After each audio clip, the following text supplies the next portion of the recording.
እንደ ክርስትና የተሰቃየ እምነት አለ እንዴ በምድር ላይ? የለም እኮ። ታውቃላችሁ የመጀመሪያው ክፍለ ዘመን ጀምሮ እኮ ምን ይደረግ ነበር? ክርስቲያኖችን ጦም አውለው ህዝብ ተሰብስቦ ስቴዲየም ላይ የተራቡ ውሾች ይለቀቃሉ። ጦማቸውን 3 ቀን ያደሩ ክርስቲያኖች ከተራቡ ውሻዋ ጋር ምግብ ይሰጣቸዋል። ቆዳቸውን ገፈው አሸዋ ከተው አልብሳቸዋል። የገዛ አካላቸውን በአቅማዳ አሸዋ ተሸክመው በገዛ ቆዳቸው ዙረዋል። እጃቸውን ቆርጠው በተቆረጠች ጉረሱ ይሏቸው ነበር። ይሄ ሁሉ ስቃይ አልፈዋል። ግን እስካሁን አለች ቤተክርስቲያኒቱ። በጣም ብዙ የሆኑ ግፎችን አልፋለች። ስራዬ ተብሎ ታቅዶበት ቤተክርስቲያኒቱን ለማጥፋት እንዲናደርግ ተብሎ ሄዳችሁ ማንበብ ትችላላችሁ። 17 ቤተክርስቲያኒቱን የማጥፋት ታቅዶ በመንግስት ተሰንዶ እስካሁን እየተሰቃየች አለች። ሁሉም ጉልበቱን ይፈትናል። በልቶ ያልጠገበው ሁሉ መብላት የሚጀምረው ቤተክርስቲያንን ነው። አሁን የመጣው ቴክኖሎጂ ከኒውክሌር ጦርነት ይብሳል ኦርቶዶክስ ቤተክርስቲያን። አሁን የመጣው ቴክኖሎጂ በራሱ ይሄ ቴክኖሎጂ ማለት ምን ማለት ነው? ሚዲያው ራሱ ቲክታኩ፣ ዩቲዩቡ፣ ፌስቡኩ ምኑ በኦርቶዶክስ ላይ ከፍተኛ የሆነ ፈንጅ ከመተኮስ ይብሳል። ይሄ የክርስቲያኖችን ህይወት በማሽመድመድ ማለት ነው። የኃያላንን ክንድ የሚሰባበር ኃያል እሱ ማን ነው? እግዚአብሔር ነው። ጠቢብ ውእቱ ዘያረስዕ ምክረ መካርያን፣ የሚመክሩ ሰዎችን ምክር የሚሽር እሱ እግዚአብሔር ነው። ታዲያ እንደዚህ ያለ አምላክ ለምንድን ነው ክርስቲያኖች እንዲሰቃዩ የሚያደርግ ብላችሁ አትጠይቁኝም? ጠይቃችሁ አታውቁም? እግዚአብሔር እንደው ክርስቲያኖች እንድንሞት የሚያደርገን ለምንድን ነው? ያገኘነ ሰው ሁሉ ጉልበቱን የሚሞክር በክርስቲያኖች ነው። ጉልበት አለኝ የሚል ሁሉ መግደል እንደሚችል የሚያረጋግጠው እኛን በመግደል ነው። የክርስቲያኖችን እንኳን ትልልቆቹን ሕፃናትን አንቆ በመግደል ጀግንነት የሚመስላቸው ሰዎች ናቸው። እና እንደዚህ ከሆነ እግዚአብሔር ለምንድን ነው ዝም የሚለን? ለምንድን ነው እንድንሞት የሚያደርገው? ልንገራችሁ የእግዚአብሔር ቤተሰቦች፣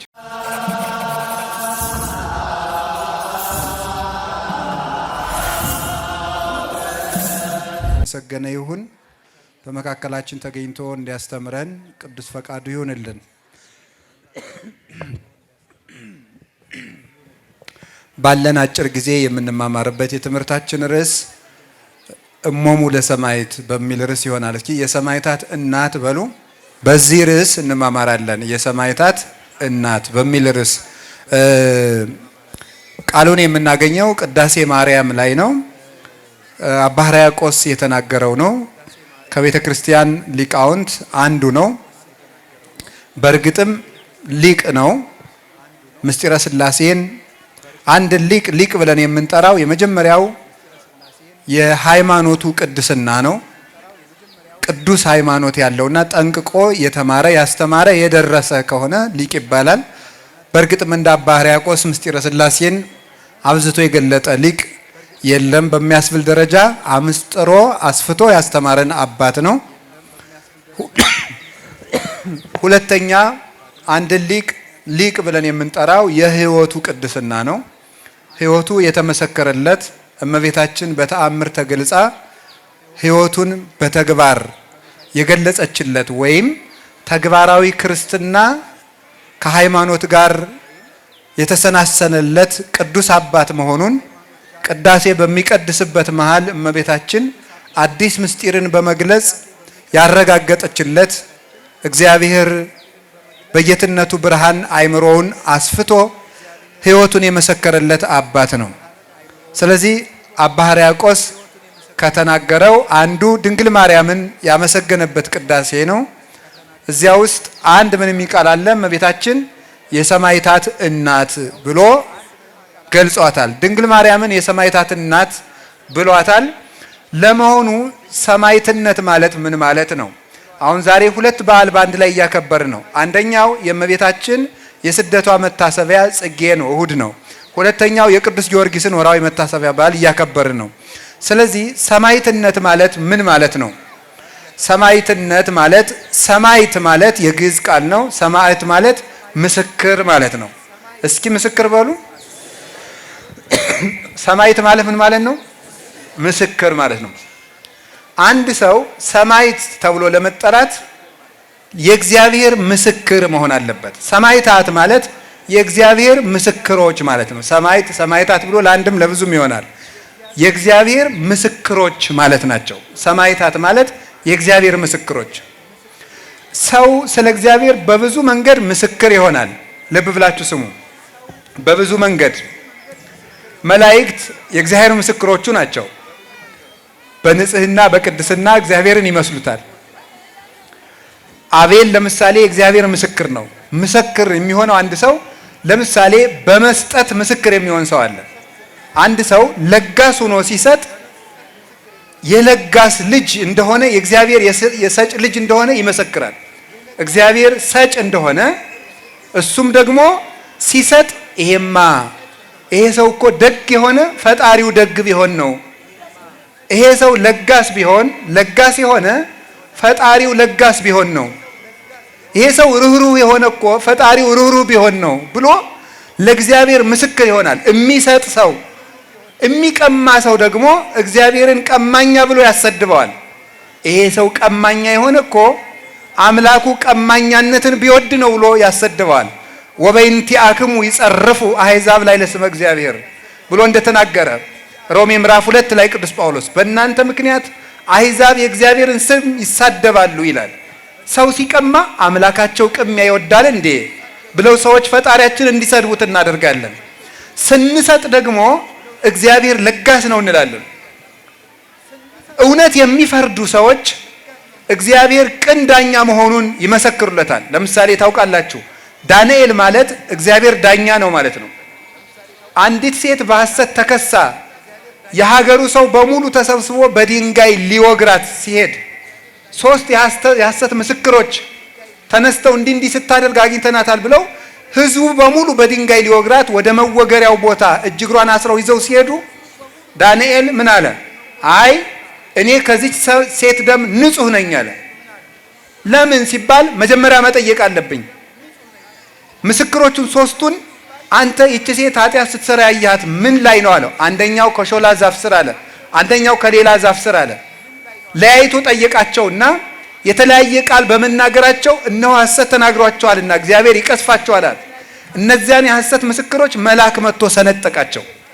ዳንኤል ለዚያች ሀገር ለፈረደባት አንዲት ሴት በመቆም እውነትም የእግዚአብሔርን ዳኝነት፣ ፈታሂነት፣ ፈራጅነት ገለጸ። እውነት የሚፈርዱ ሰዎች የእግዚአብሔርን ቅን ፈራጅነት ይመሰክራሉ። ንጹህ ሰዎች የእግዚአብሔርን ንጽህና ይመሰክራሉ። እነዚህ ሰዎች እኮ ንጹህ የሆኑ ፈጣሪያቸው ንጹህ ቢሆን ነው።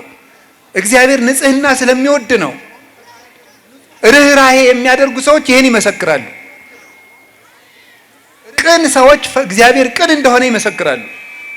ሰውን ወጥተው ወርደው ደክመው አቀበት ወጥተው ቁልቁለት ወርደው ተሰድበው ተነቅፈው የተጣሉ ሰዎችን የሚያስታርቁ ሰዎች እውነተኛውን ሊቀ ካህናት ኢየሱስ ክርስቶስን ይመስሉታል። ህሩይ ማእከለ እግዚአብሔር ወሰብ ብሎ ሆኖ መለኮት ዘአቡሁ ወትስብእት ዘዚአነ ይላል ቅዱስ ዮሐንስ አፈወርቅ። መለኮት የአባቱ ገንዘብ ነው፣ ስጋ ደግሞ የኛ ገንዘብ ነው። እንደ አባቱ ጌትነት አለው፣ እንደኛ ሰውነት አለው። ሰውነትን ከጌትነቱ ጋር አዋህዶ በሰውና በእግዚአብሔር መካከል ማለት ጌትነትንም ሰውነትም በተዋህዶ ይዞ ተገኝቶ ከአባቱ ጋር ታራቂ ሆኖ እንደኛ ደግሞ አስታራቂ ሆኖ የኛን ስጋ ይዞ ዛይረገ ላቡሁ ርሶ ጣነው መስዋዕተ ስሙረ ራሱን ለአባቱ የተወደደ መስዋዕት አድርጎ በማቅረብ ዓለምን ከራሱ ጋር ያስታረቀ እግዚአብሔር አብ እግዚአብሔር መንፈስ ቅዱስ በሱ ህልዋኑ ነው።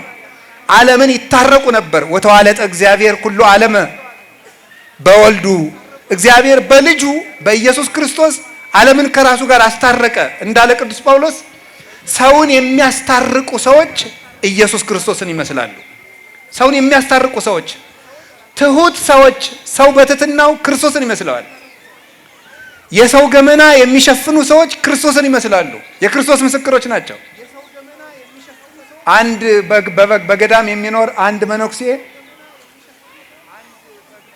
በዝሙት ሐሳብ ተፈትኖ ከአንዲት ሴት ጋር ችግር ይፈጥር ነበር። በገዳሙ ያሉ መነኮሳት ደግሞ ያንን ነውር ያውቁበት ነበር። ለአባ መቃርስ ሂደው አረ ከገዳሙ ሴት እያመጣ ነው ብለው ነገሩት።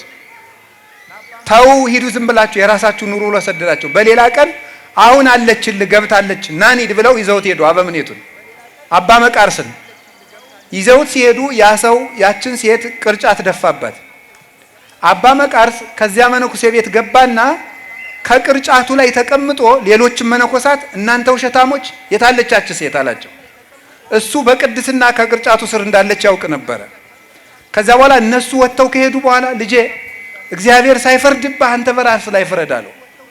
አባቴ ከተቀመጥክበት ቅርጫት ስር እሷ አለች ይቅር በለኝ ብሎ ንስሐ ሰጠው። ንስሐ ሰጥቶት ወጥቶ ሲሄድ እንጨቶችና ድንጋዮች እየተከተሉ መቃርስ ኮነ ከመ አምላኩ መቃርስ አምላኩን መሰለ እያሉ እያጨበጨቡ ተከተሉት። እግዚአብሔር የሰው ገመና እንደሚሸፍነው የሰውን ገመና ሽፍን የሚያደርጉ የወንድማቸውን የእህታቸውን ነውር ሸፍነው የሚይዙ ሰዎች እነሱ ክርስቶስን ይመስላሉ። ራሳቸውን ሽጠው ድሃ ሆነው የራሳቸውን ገንዘብ ጦም አድረው ድሃውን ከረሃብ ነፃ የሚያወጡት ከልብሳቸው ቀደው ከሚበልሱት ቆርሰው አጉርሰው ሰውን ካለበት ችግር ነፃ ምዝዝ አድርገው የሚያወጡት ሰዎች እነዚህ ክርስቶስን ይመስላሉ። አንድ ሰው አንጢላሪዎስ የሚባል ባለጸጋ ነበረ። ንፉግ ነው በጣም እና አንድ ድሆች ተሰብስበው ሲያወሩ እኔ ከአንጢላሪዎስ ቤት እጄ ምሳ በልቼ ብመጣ ምን ትከፍሉኛላችሁ? አይሰጥህም። ይሰጠኛል። ተወራረዱ። ቢሄዱ ሲበላ ደረሰበት። አሁን ዳቦ እየበላ ነበር። እንዳይሰጠው ነደደው፣ እርቦታል። ዝም እንዳይለው ጨነቀውና ወሩሮ ግንባሩን አለው። በዳቦው ደረቅ ኖሯል። ዳቦው ግንባሩን ገመሰውና ደማ። ደሙን አብሶ በላ። ያድሃ ሌሊት በህልሙ ሙቶ አጋንንት ነፍሱን ወደ ሲኦል ይዘው ሲሄዱ መላእክት ደግሞ እየተከተሉ አረ ይሄ ይቺ ነፍስ የኛ ናት እያሉ ይከተላሉ። እንዴ እንደው ከዚህ ሰው ደግሞ ምን አላችሁ? ምን ጽድቅ አለው ይሄ ሰው? ትናንት ድሃ አጥግቧል፣ ደብድቧል እንጂ አጥግቦበታል አሉ። ይጠየቅ ድሃው ተባለ። ድሃው መጥቶ ሲጠይቅ ትማልም ዘአጽገብከኒ አምጽኡ ከኑዜ ትናንት ያበላኸኝን ጌታ እዚህ አመጡህ እንዲህ አለው። ትናንትና ደበደበህ እንጂ አበላህ አሉት። ኢታውቀኒ ደም እምጽና ረሃቤ ከረሃቡ የተነሳ ምን ዱላው አልታወቀኝም አለ። በሉ የዚህ ሰው ነፍስ ገነት ትግባ ተብሎ ሲፈረድ በራእይ ያያል። ሰው ለመደብደብ ብዬ የወረወርኩት ዳቦ ሰው አጥግቦ ካጸደቀማ ወድጄ ብሰጥ እንዴት ያለ ምሕረት ላገኝ ነው ብሎ ሙሉ ገንዘቡን ለድሃ ሰጥቶ ጨርሶ አካፍሎ ባዶውን ሲቀር ሌሎች ነዳያን ያልደረሳቸው ተሰብስበው መጡ። ወዴት ትሄዳላችሁ አላቸው። ከደጉ ከአንጢላሪዎስ ቤት ልንመጸወት፣ አሁንማ ጨረስኩ፣ ቀደም ብላችሁ በመጣችሁ አላቸው።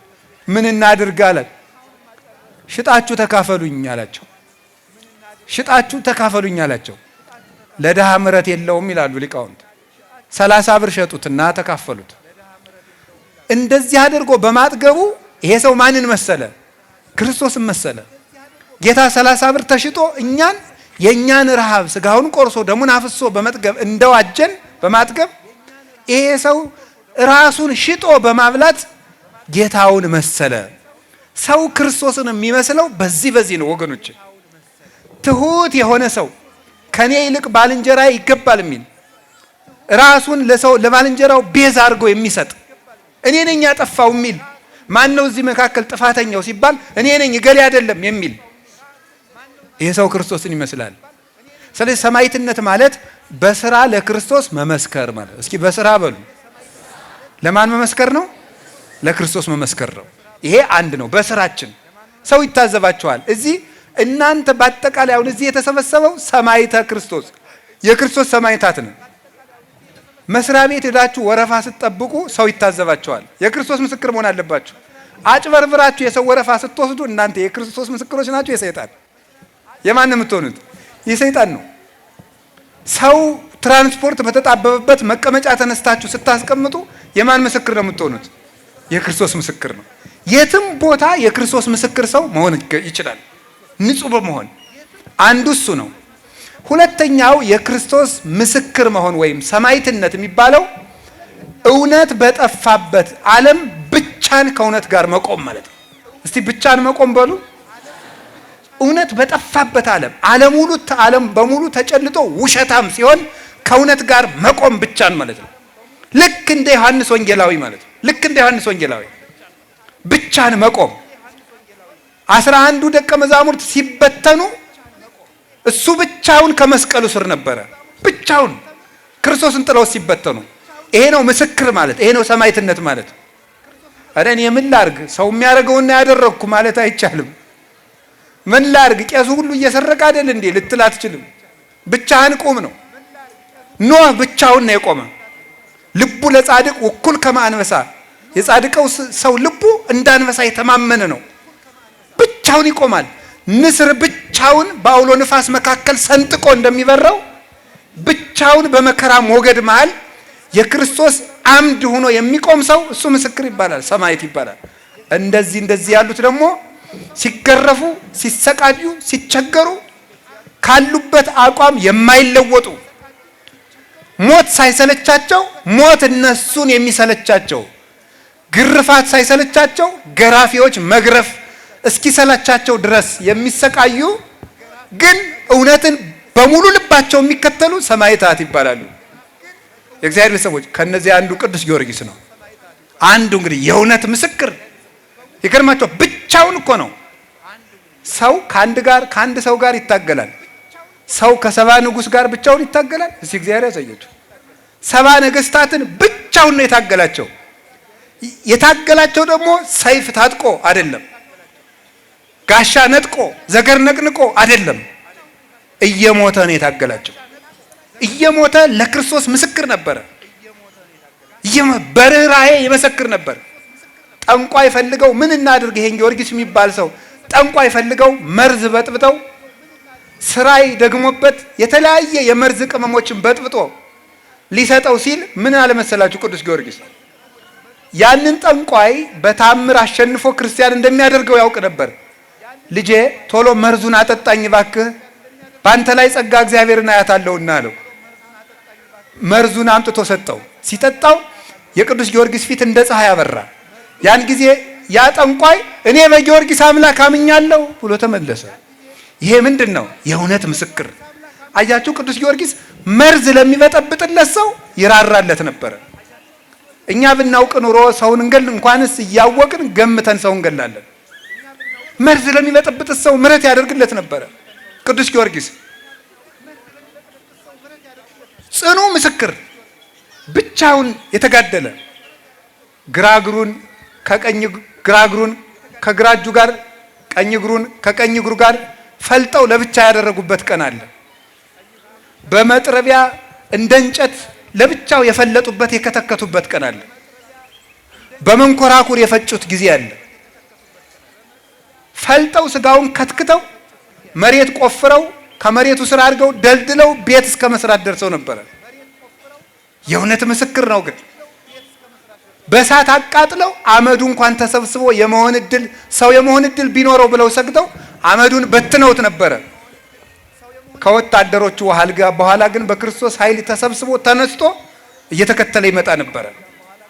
ቅዱስ ጊዮርጊስ የእውነት ምስክር፣ ዘማዊት ሴት እንድታታልለው ከታሰረበት ቤት ተወስዶ ተሰጣ ነበረ።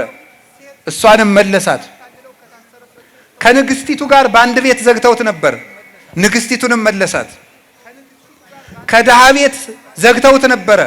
ምንም ከሌለበት በረሃብ እንዲሞት ከስቃይ ጋር ምሰሶውን በማለምለም የክርስቶስን ጸጋ መሰከረ። የድሃይቱን መሶብ በእንጀራ ሞላው። እውሩን ልጇን አይኗን አበራለት። ዲዳውን አናገረላት። ሽባውን ደግሞ ለሌላ ቀን ቀጠረው። በሌላ ቀን እኔ በአጵሎን በጣዖቱ ላምን ነው ብሎ ሰው ሁሉ ተሰብስቦ በሄደበት ሰዎቹ ደስታ ሲሞቱ የገሊላው ጊዮርጊስ ሃይማኖቱን ሊክድ ነው እየተባለ ሰው ሁሉ ተሰብስቦ በቆመበት ያች ድሃም የሃይማኖት የመሪ ልትክድ ነው እያለች እያለቀሰች ሽባውን ልጇን አዝላ ስትመጣ ያንን ልጇን አንተ ልጅ እልሃለሁ በጌታዬ በኢየሱስ ክርስቶስ ስም በእግርህ ና አለው። ያ ሽባ ልጅ በእግሩ መጣ ተተርትሮ ድኖ። ሂድና እኔ እንኳን ለጣዖቱ ልሰግድ ጣዖቱን ጊዮርጊስ ይጠራሃል በለው አለው።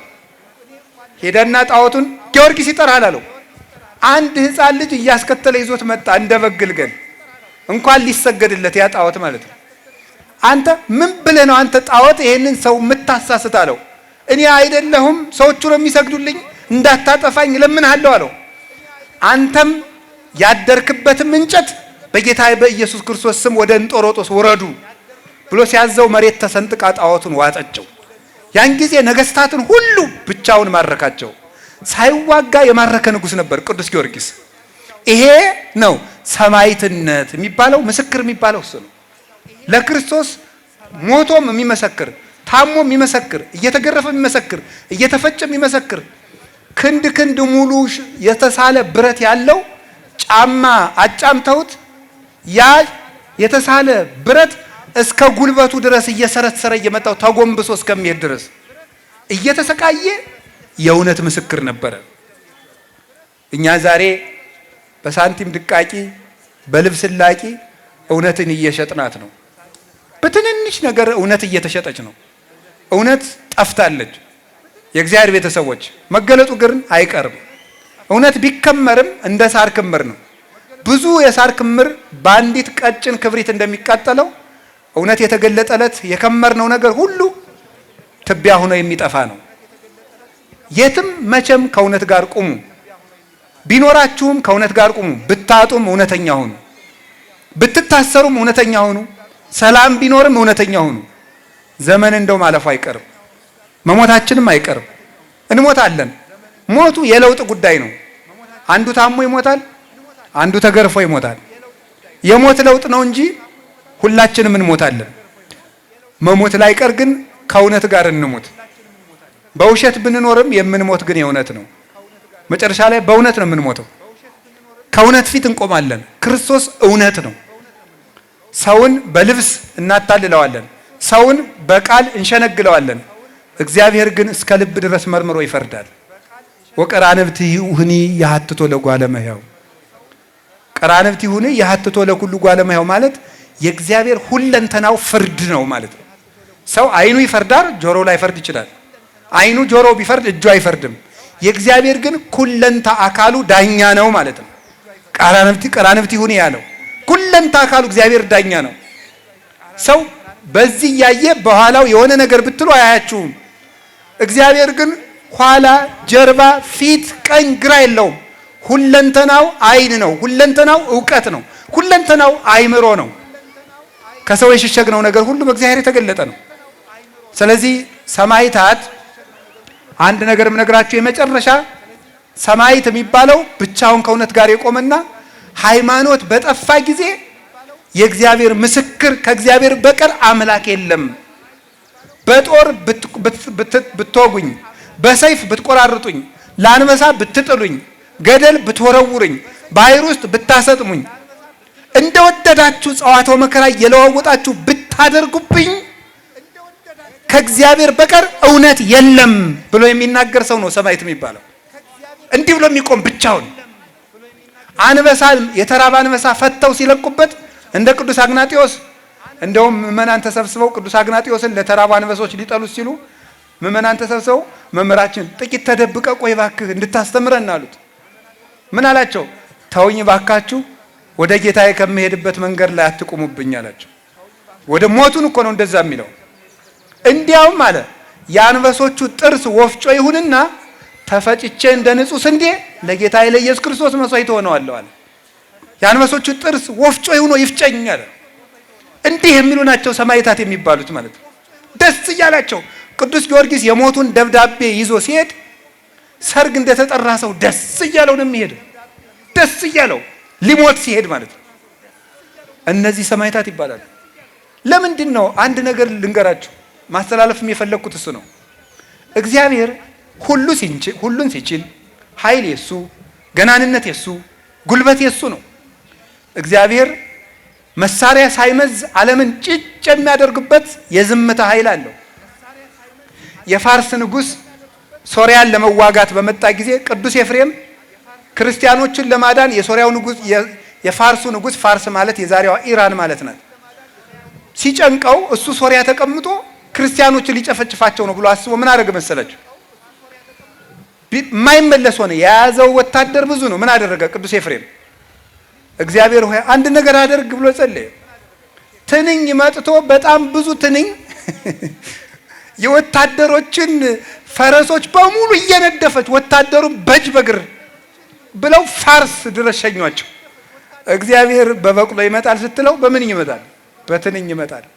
ያሸንፋል። እግዚአብሔር እንደዚህ ነው። ዝም ብሎም ይዋጋል።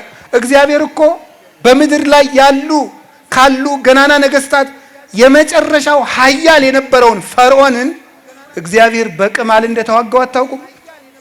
በቅማል እግዚአብሔር በዝንብ እንደተዋጋው አታውቁም? አንበሳ እኮ ሰው ፈቶ አለቀቀበትም፣ ወይም ጅብ አለቀቀበትም፣ ወይም ዘንዶ ወይም የሚያስፈራሩ እባቦችን አለቀቀበትም።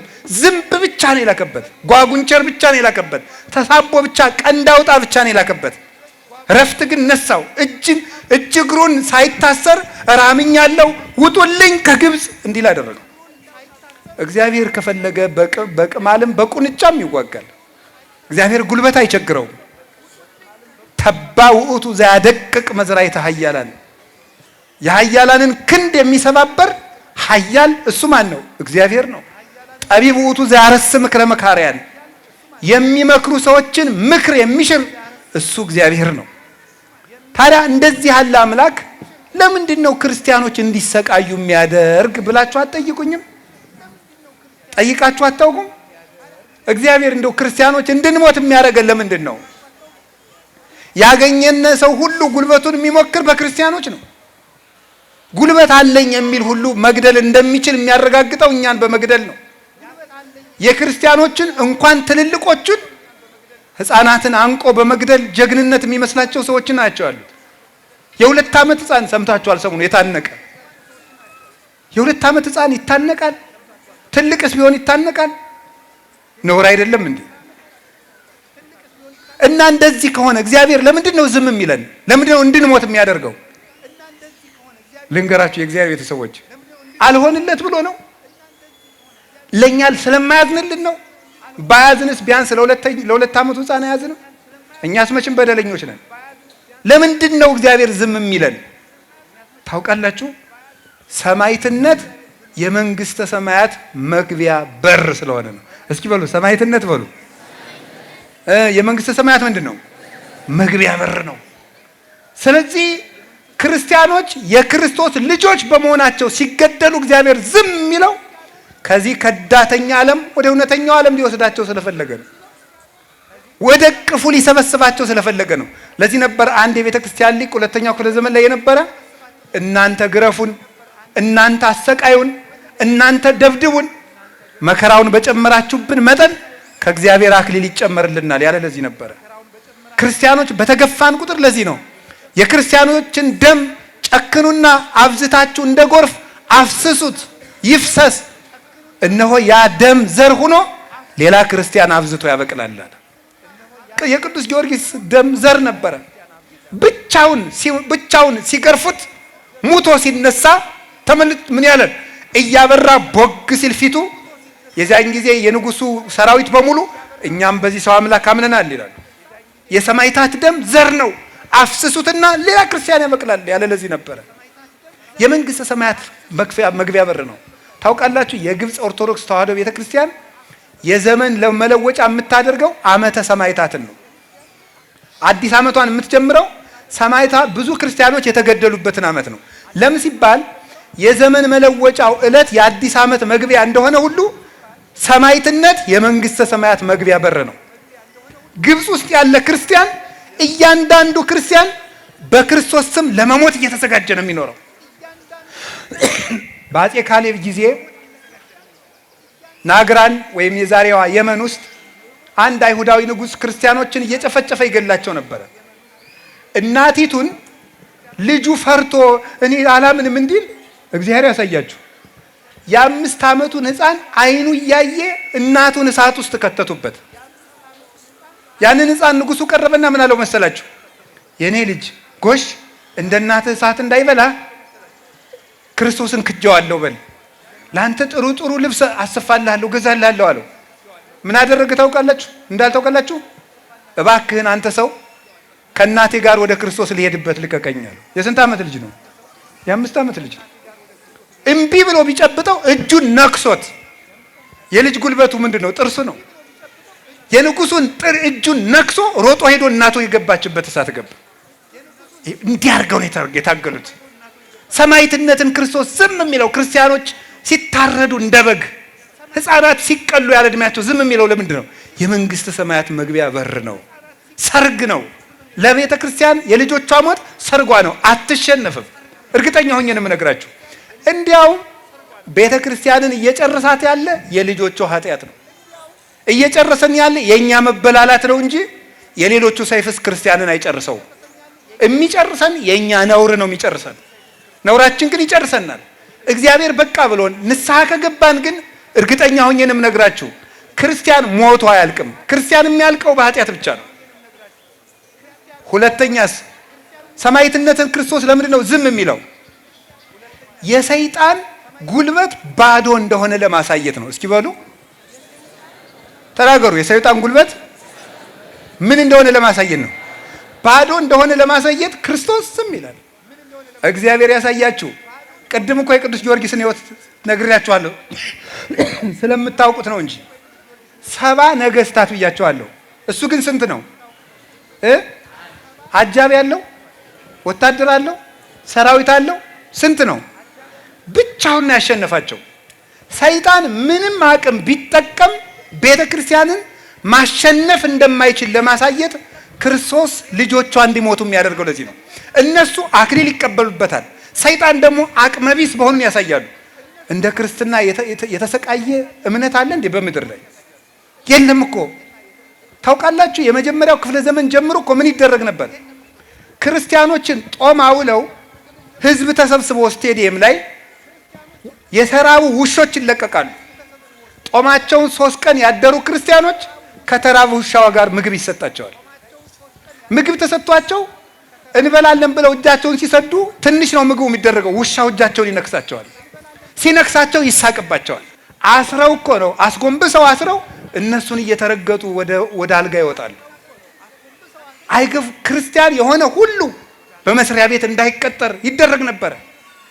በአውሬሊዮስ ጊዜ አውሬሊዮስ የሚባል ፈላስፋ ንጉስ ነበረ። በሱ ጊዜ ክርስቲያን የተባለ ሁሉ ከመስሪያ ቤት እንዳይቀጠር፣ ሁለተኛው ክፍለ ዘመን ላይ ክርስቲያን የተባለ ሁሉ ሀብት እንዳይኖረው፣ ክርስቲያን የተባለ ሁሉ ማምለኪያ አጸድ እንዳይኖረው ይደረግ ነበረ።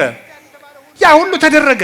40 ዓመት እንደ ሽንኩርት ቀረደዷቸው፣ ላጧቸው። ሰውነታቸውን ቆዳቸውን ገፈው አሸዋ ከተው አልብሳቸዋል። የገዛ አካላቸውን በአቅማዳ አሸዋ ተሸክመው በገዛ ቆዳቸው ዙረዋል። እጃቸውን ቆርጠው በተቆረጠች ጉረሱ ይሏቸው ነበር። ይሄ ሁሉ ስቃይ አልፈዋል። ግን እስካሁን አለች ቤተክርስቲያን። የኢትዮጵያ ቤተክርስቲያን እንኳን ብታዩት የወዲት 40 ዓመት ግራኝ ወደ 17 ዓመት አቃጥሏታል። በጣም ብዙ መከራ። በጣሊያን ጊዜ የተሰቃዩት የደብረ ሊባኖስ መነኮሳት፣ የምድረ ከብድ መነኮሳት፣ በዚህ በጎጃም በጎንደር በሸዋ ያለቁ መነኮሳት፣ አዲስ አበባ ውስጥ የታረዱ ሊቃውንት። የጣሊያን ወታደር መጥቶ ክርስቲያኖች ነበር የሚያርደው ስራዬ ብሎ። የቅኝ ግዛት የሀብት ማስፋፊያ መስሏቸዋል። ቤተ ክርስቲያንን ለመግደል ለማጥፋት ነበር የመጡት እንጂማ ሄደው ለግዛት ማስፋፋት የመጣ ሰራዊት ሂዶ መነኩሴ ያርዳል? ለምንድን ነው እነዚህ መነኮሳት አርደዋቸው የሄዱት? ለምን ይመስላችኋል? ቤተ ክርስቲያን ግፍ እንድትቀበል ነው። የተሾመው የሚበድላት ቤተ ክርስቲያን። በደርግ ጊዜ የወጡትን ስቃዮች ታስታውሳላችሁ። 17 አንቀጾች በማስታወቂያ ሚኒስቴር በደርግ ማስታወቂያ ሚኒስቴር የወጣ 17 አንቀጽ ክርስቲያኖች እሁድ እንዳያስቀድሱ አይወማ አይሴማ እያሉ ጧት ስብሰባ እንዲኖራቸው በማድረግ በጣም ብዙ የሆኑ ግፎችን አልፋለች። ስራዬ ተብሎ ታቅዶበት ቤተክርስቲያኒቱን ለማጥፋት እንዲናደርግ ተብሎ ሄዳችሁ ማንበብ ትችላላችሁ። 17 ቤተክርስቲያኒቱን የማጥፋት ታቅዶ በመንግስት ተሰንዶ እስካሁን እየተሰቃየች አለች። ሁሉም ጉልበቱን ይፈትናል። በልቶ ያልጠገበው ሁሉ መብላት የሚጀምረው ቤተክርስቲያንን ነው። መውቀስ የሚጀምረው ሁሉ የሚወቅሳት ቤተክርስቲያንን ነው። ማሰቃየት የሚጀምረው ሁሉ ቤተክርስቲያንን የሚያሰቃየው። እስካሁን ግን አለች። ለምንድን ነው መሰላችሁ? እንዲህ ይላል ብፁዕ አንተ ስምዖን ወልደ ዮና አንተ ኮኩ ወዲ በዛቲ ኮኩ አንጻ ለቤተ ክርስቲያኔ ወይክልዋ አናቅጸ ሲሆን አማስኖታ ዋንቀልቅሎታ። ስምዖን ሆይ አንተ ብፁዕ ነህ፣ አንተ አለት ነህ፣ በዚያ አለት ላይ ቤተክርስቲያንን መሰረታታለሁ፣ የሲኦል ደጆችም ሊያነዋውጧት አይችሉም። ማቴዎስ 16:29 16:19 አንተ አለት ነህ፣ በዚህ አለት ላይ ቤተክርስቲያንን መሰረታታለሁ። አለት ያለው ማንን ይመስላችኋል? ክርስቶስን ነው። አንተ ውእቱ ክርስቶስ ወልደ እግዚአብሔር ሕያው፣ አንተ አለት ነህ ካልና በዚያ አለት ላይ ያለው ደግሞ አንተ በቆምክበት በእኔ ማለት ነው። ቤተክርስቲያን የቆመችበት አለት ክርስቶስ ነው። ይሄንን አንቀጽ ቅዱስ ዮሐንስ አፈወርቅ ሲተረጉም ወዳጄ ሆይ ከሰው ጋር ብትታገል ወይ ትጥለዋለህ ወይ ይጥልሃል። ከቤተ ክርስቲያን ጋር ብትታገል ግን ትጥልሃለች እንጂ አትጥላትም። ዲያብሎስ እስከ ዛሬ ድረስ ሲተኩስባት ኖረ፣ ተኮሰ፣ ጥይቱን አራገፈ፣ ዝናሩን ጨረሰ፣ ባዶውን ቀረ። ቤተ ክርስቲያን ግን እስከ ዛሬ ድረስ አለች ይላል። የእግዚአብሔር መንግስት ስለሆነች ቤተ ክርስቲያን አትጠፋም። ጅል ክርስቲያን ሊያልቅ ይችላል እንጂ።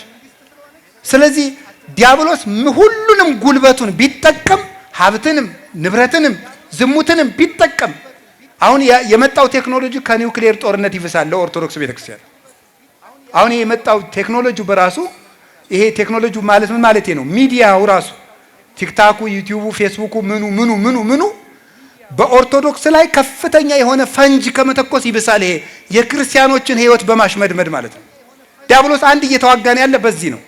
በፍልስፍና ይዋጋናል፣ በሳይንሱ ይዋጋናል፣ በቴክኖሎጂ ይዋጋል። ቤተ ክርስቲያንን ለማጥፋት አጋጣሚ ሁሉ ይጠቀማል። ዞሮ ዞሮ ግን ሁሉንም ነገር ቢጠቀም ከቤተ ክርስቲያን በታች ነው ሁሉም ነገር ለማለት ሰማዕታት መከራ የሚቀበሉ ስለዚህ ነበር። ቅዱስ ጊዮርጊስን አሰቃይቶ ሲያላግጥ የነበረው ንጉሥ መጨረሻ ላይ ምን ሆኖ እንደሞተ አይታችኋል አይደለም? ቅዱስ ጊዮርጊስ ካረፈ በኋላ ምንድን ነው ያደረገ? ክርስቲያኖችን በሙሉ ገሎ የቅዱስ ጊዮርጊስን ቤተክርስቲያን አቃጥላለሁ ብሎ ሲሄድ ምንድን ነው የሆነው? ደወሉ መሐላናቱን አለው አይደለም? መሐላናቱን አለው። ቅዱስ ሚካኤልና ቅዱስ ገብርኤል ከቅዱስ ጊዮርጊስ ቤተክርስቲያን የሚበራውን ቀንዲል አምጥተው አይኑን ደፉበት። እውሩን ሲደናበስ ደወሉ መሐላናቱን አለው። መጨረሻ ላይ ሞተ። ቤተክርስቲያን ታግለህ አትጥላትም ያለው ለዚህ ነበር። ጻድቅ ሞይቶ ይኮንን ረሲአነ፣ ጻድቅ ሰው ሙቶ እንኳን ይገዛል። በዚህ ነበረ። ስለዚህ ሰማዕትነት ለዚህ ነው የተፈቀደው። የመጨረሻ ሰማዕትነትን ለምንድን ነው ክርስቶስ የሚፈቅደው? ክርስቶስን ስለሚያስመስለን። እስኪ በሉ ሁላችሁ በሉ። ምን አላችሁኝ? አዎ። ስለዚህ ምንድን ነው የሚለው? ቅዱስ ጳውሎስ እንዲህ ይላል፣ እኔ ቢቻለኝ ክርስቶስን በሞቱ እንኳን ልመስለው ፈልጋለሁ። አንድ ጊዜ ሁላችሁ በሉ፣ እኔ በሉ። ቢቻለኝ ጌታዬን በሞቱ ልመስለው በሉ። እስኪ በሉ አንዴ ድገሙት። እኔ በሉ ቢቻለኝ በሉ ጌታዬን በሞቱ ልመስለው ምን እላለሁ? እፈልጋለሁ ነው። እሱን መስለን ከሞትን እሱን መስለን ምን እንላለን? እንነሳለና እምከመ አረይነ ሕማመ ምስሌሁ ከማሁ ንኤሪ ክብረ ምስሌሁ። እሱን በመከራ ከመሰል ነው በክብር እንመስለዋለን አለ። ወረሰይክዎ ለኩሉ ከመ እዳው። ቅዱስ ጳውሎስ ምንም ነገር ብታቀርብልኝ ለእኔ እንደ ምናምንቴ ቆጥረዋለሁ አለ። ምን ታተርፋለህ ትሉኝ እንደሆነ አለ፣ ሹመትም አምጣልኝ፣ ሀብትም አምጣልኝ፣ ንብረትም አምጣልኝ፣ እውቀትም ዝናም አምጣልኝ፣ ለእኔ ሁሉም ነገር ምናምንቴ ነው አለ። ለምን? ምን ታተርፋለህ? ከመ እርበሆ ለክርስቶስ፣ እኔ ክርስቶስን ትርፍ አደርጋለሁ አለ። እስኪ በሉ ክርስቶስን በሉ። ስለዚህ ሀብታችን እናጣለን፣ ቤት እናጣለን፣ ቦታችን እነጠቃለን። ቀጥለንስ እጃችን እንቆረጣለን፣ አይናችን ይወጣል፣ እግራችን ይቆረጣል፣ ሰውነታችን ይሰነጠቃል። መጨረሻ ላይ ማንን እናተርፋለን?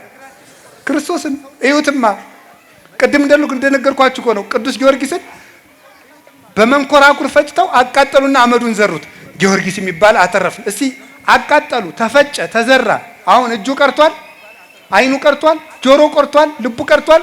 ምን አካል ቀርቶታል? ምንም። አቃጥለው ዘርተው ሲመለሱ ጌታ አነሳው። ከኋላቸው እየተከተል ቆይ አብረን እንሂድ እያላቸው መጣ። ማና አንተ? ጊዮርጊስ። ቅድም የዘራችሁኝ ጊዮርጊስ። ቅድም አልበተንም እንዴ? እናንተ በተናችሁኝ፣ አምላክ የሰበሰበኝ አላቸው። ይኸው እጃችን እግራችን እንኳን ቢያልቅ መጨረሻ ላይ ግን ክርስቶስ ከቀረን ችግር የለም። ብቻ እሱን እናትርፍ። ሁሉን ነገር ንጣው፣ ወዳጅም ባድም ይካደድ።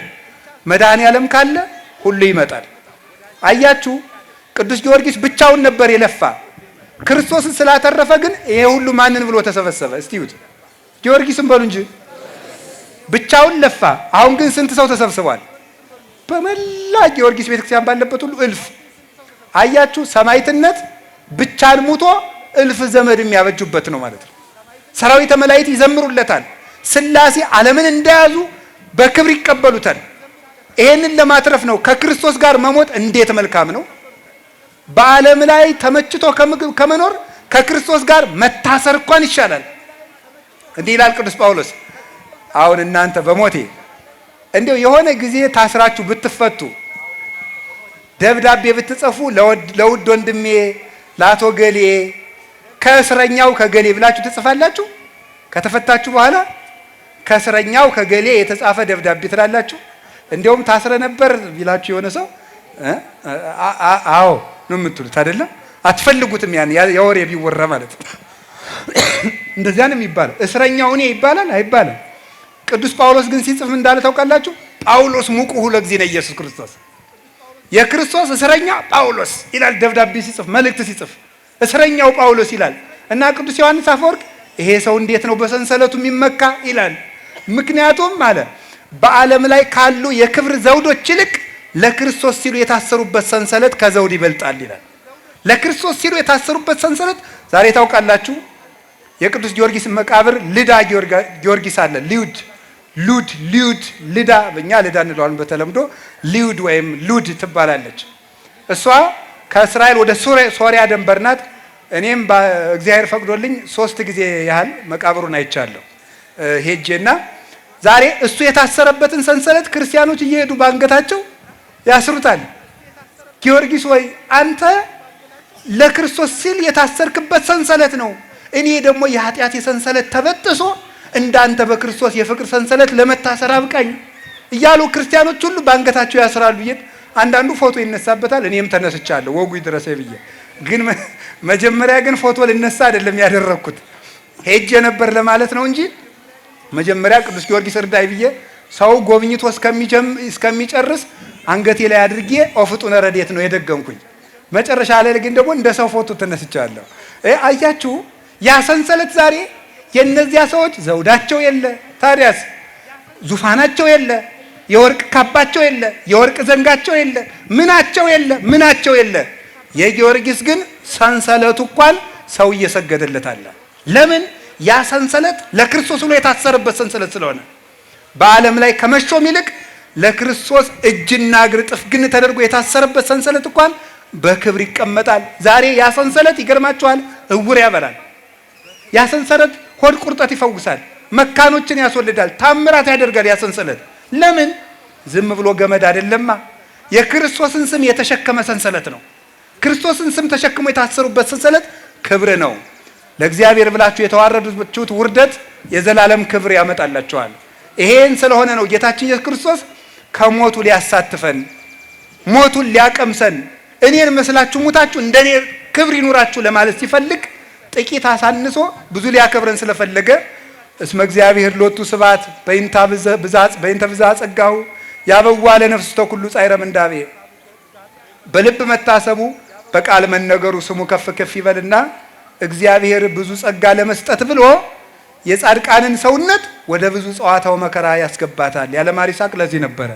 ስለዚህ እግዚአብሔር ለምንድን ነው የምታሰቃየኝ? ሁላችሁም ጌታዬ ዝክር ዘክራለሁ፣ አስቀድሳለሁ፣ የሰው ክፉ አይደለሁም፣ ለምንድን ነው ህይወት የውጣ ውረድ የተመላ የሆነው ብትሉ እንዲህ ብሎ ነው የሚመልስላችሁ።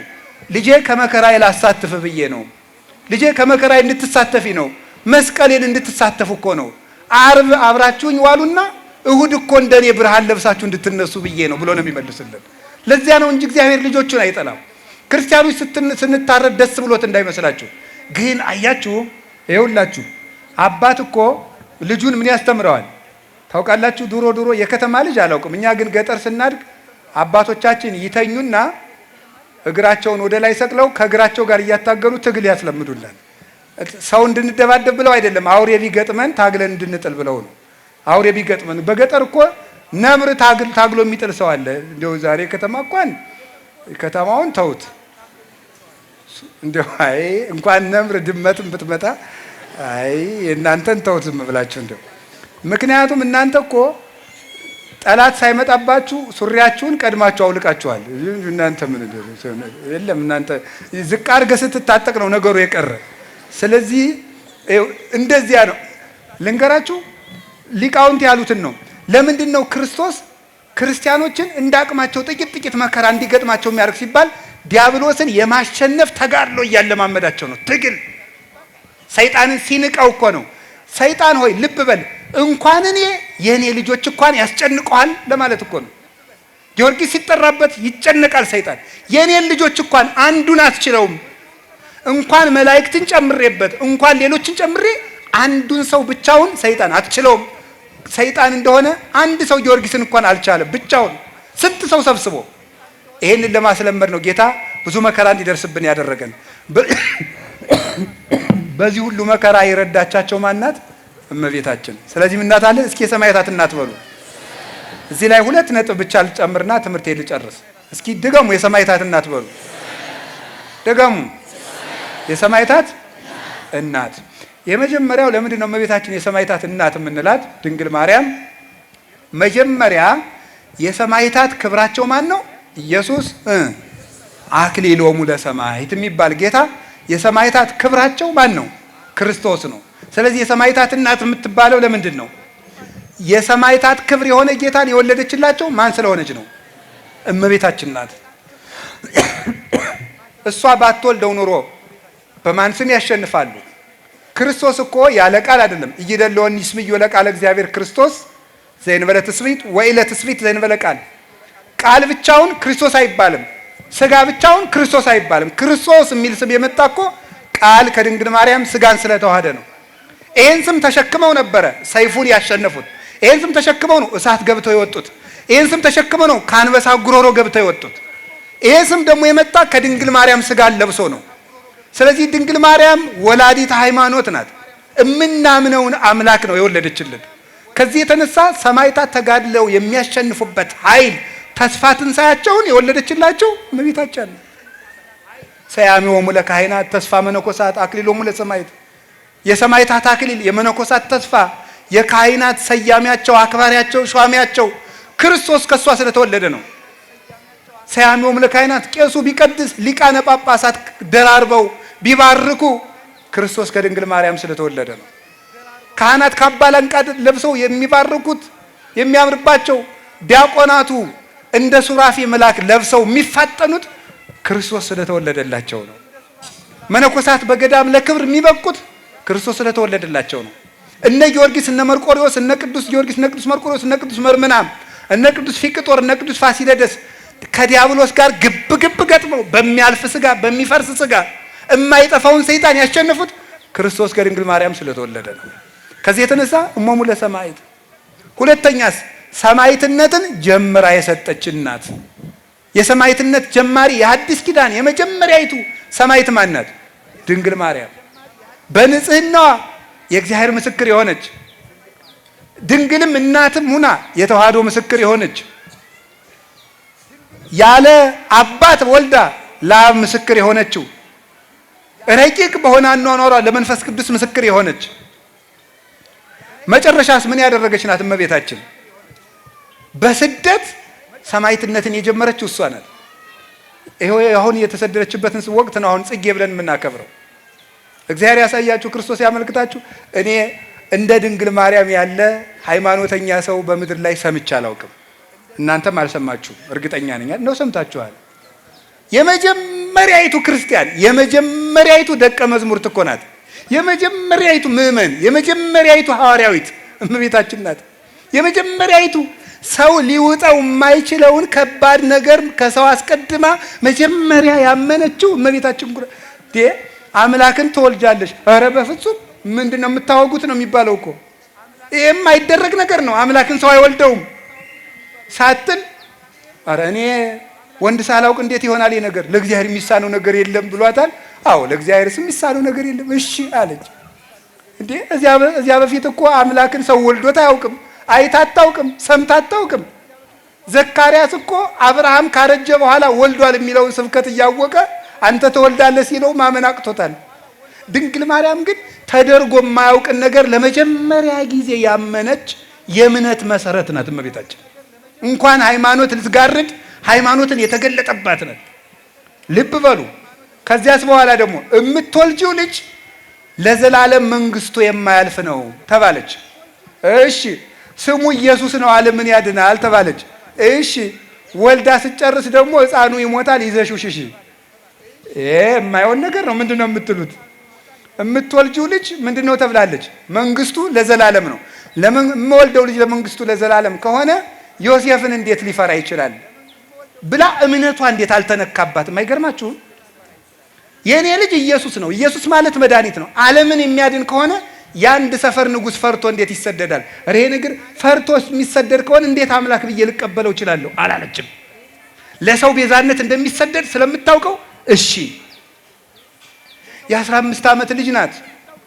መንገድ ሄዳ አታውቅም። ሀገር አታውቅም። ሴት ናት። ልጅ ናት። በ15 ዓመቷ ልጅ አዝለሽ ግብፅ ሂጂ። እንዴት ያለ መከራ ነው እናንተ! ወደማታውቀው ሀገር መንገድ ሂዳ የማታውቅ ልጅ፣ የአንድ ልጅ እናት አባት የሌላት ወደማታውቀው ሀገር በምንድን ነው የምትሄደው? መኪና የለም፣ ፈረስ የለም፣ በቅሎ የለም፣ ሰረገላ የለም፣ በአህያ ለዚያውም በእስራኤል የክረምት ወራት በረዶ በበዛበት ሄዳስ ግብፅ የምታርፈው ወማን ቤት ነው? የትም ማረፊያ የሌላት። ለዚህ እኮ ነው ሊቁ ይጽብበኒ እግዝእትየ ከመ ጸበበኪ ዓለም በምልኡ ያላት። እናቴ አንቺን ግብፅ ስትሄጂ ዓለም እንደጠበበሽ ሁሉ የኔ እናት እኔን ይጥበበኝ አላት ሊቁ። እኔን ዓለም ይጥበበኝ አንቺን እንደጠበበሽ ብሎ ያለቀሰላት ለዚህ ነበረ። እንዲህ ብላ ተቸግራ ሄደች። እሺ 700 ኪሎ ሜትርን በእግርሽ ሂጂ። እሺ እማን ቤት ነው የማርፈው? መንገድ ላይ ሴት ነው የማርፈው? የለም። እየተሰቃየች ሄደች። ኢትዮጵያን ደግሞ ዙራ ተንከራታ ግብፅ አርፋ ደግሞ ነይ ኢየሩሳሌም ሂጂ። እሺ የወለድሽው ልጅ ዓለምን የሚያጠግብ ነው፣ ግን ደግሞ እንጀራ ትለምናለች። የወለድሽው ልጅ ለዓለም ሁሉ የህይወት ውሃ ነው፣ ውሃ ይጠማታል። በእግሯ ትሄዳለች፣ አውሬ ያስደነግጣታል። ተመልሳ መጣስ ደግሞ ያንን ለፍታ ያሳደገችው ልጇን ደግሞ ልንሰቅልብሽ ነው ተባለች። አንድ ሳይንቲስት የተናገረው ንገራችሁ። ሁሉም እናቶች ይላል የራሳቸውን የልጆቻቸው ስቃይ የራሳቸውን ያህል ይሰማቸዋል ይላል። ገብቷችኋል? እስኪ በሉ አንዴ ሁሉም እናቶች በሉ። የልጆቻቸው ስቃይ የራሳቸውን ያህል ምን ይላቸዋል? ይሰማቸዋል። ገብቷችኋል ምን ማለት እንደሆነ? ምን ማለት በትክክል አሁን አንድን ሕፃን ልጅ ከእናቱ ፊት መርፌ ብትወጉት መርፌው ወደ ራሷ ሰውነት የገባውን ያህል ያማታል እናቲቱ። ልጅ ድንግል ማርያም እንግዲህ ይሄን መርፌ ብላችሁ አስቡት። ወይም ልጁን በኩርኩም ብትመቱት እዚያ ልጅ ራስ ብቻ ላይ አይደለም የሚያርፈው፣ ያ ኩርኩም እናቱ ራስ ላይ ያርፋል። ይሰማታል ህመሙ። አሁን ወደ ክርስቶስ ውሰዱት። አዝላ ግብፅ ድረስ የተንከረተተችለትን ልጇን ፊት ለፊት አይኗ እያየ ክንድ ሙሉ ችንካር ገብቶበት ተመለከተች። በጦር ተወግቶ አየችው፣ ደምቶ አየችው። ይህንን ሁሉ ስቃይ አይኗ እያየ የተቀበለች ናት። ግን ደግሞ በዚያው አይኗ ደግሞ ተነስቶ አየችው፣ አርጎ አየችው። ታዲያ የሰማዕታት እናት የተባለች ለዚህ እኮ ነው። በዕለተ ዓርብ ከመስቀሉ ስር ቆማ እነሱም ከመስቀሉ ስር በእውነት አደባባይ እንዲቆሙ ምስክር የሆነቻቸው እመቤታችን ቅድስት ድንግል ማርያም ስለሆነች የሰማዕታት እናት በሉ እንጂ። መከራውን ጀምራ ሰጥታቸው በመከራው ፍጻሜ ደግሞ ደስታ አይታ እነሱም ከክርስቶስ ጋር ቢሰቃዩ መልሰው ደግሞ በተሰቃዩበት ስቃይ ተስፋ እንደሚያገኙ ምስክር ሆና የቆመችላቸው ድንግል ማርያም ስለሆነች የሰማዕታት እናት ትባላለች። የመጨረሻቸው ግን ሲሰቃዩ፣ ሲራቡ፣ ሲቸገሩ፣ ሲገረፉ፣ ሲደበደቡ በጸሎቷ ታስታግስላቸዋለች። ጊዮርጊስ አዲስ የሚባል ሰማዕት ነበረ። ሌላ በቅዱስ ጊዮርጊስ ስም በኋላ የተጋደለ ደብድበው ደብድበው ደብድበው ደብድበው ደብድበው ደብድበው ወህኒ ቤት ውስጥ ጥለውት ሁለት አይኑን አውጥተውታል። እመቤታችን በመስኮት በኩል በርግብ አምሳል መጣችና እርግብ አድርጋ አብርታለት ሄደች። እውነትም ድንግል ማርያም አንደኛ ለሰማዕታት እምነትን ያስተማረች በመከራ መሃል ማመንን የማይታጠፍ ተስፋን፣ ሁለተኛ ደግሞ ምን ያደረገች ስቃይን እንደ በረከት የተቀበለች፣ ሶስተኛ እሳ ደግሞ በመከራችን መካከል ምርኩዝ የምትሆነን እናት ስለሆነች ከእውነት ጋር ስንቆም አብራን የምትቆም እናታችን ስለሆነች የሰማዕታት እናት እንብትባል። ስለዚህ የሰማዕታት እናታቸው ድንግል ማርያም እኛንም በመከራችን ጊዜ አትለየን። ወስብሐት ለእግዚአብሔር። ይቆየን።